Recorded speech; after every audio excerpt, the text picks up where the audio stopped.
Sono stati fatti enormi passi avanti per la posa delle torri di illuminazione allo stadio Esseneto di Agrigento. È stata una gradita sorpresa osservare con grande soddisfazione e quasi incredulità che dopo la posa dei blindi ai lati del terreno di gioco, proprio giovedì scorso sono arrivati i tralicci.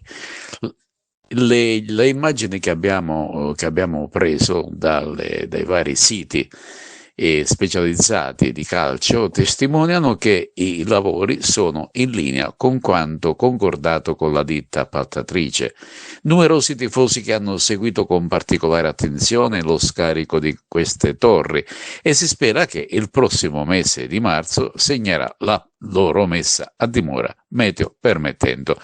Come si ricorderà, il progetto di illuminazione dello Stadio Seneto prevede una spesa di 1.033.300 euro ed è stato inserito tra i finanziamenti dei fondi di sviluppo e coesione.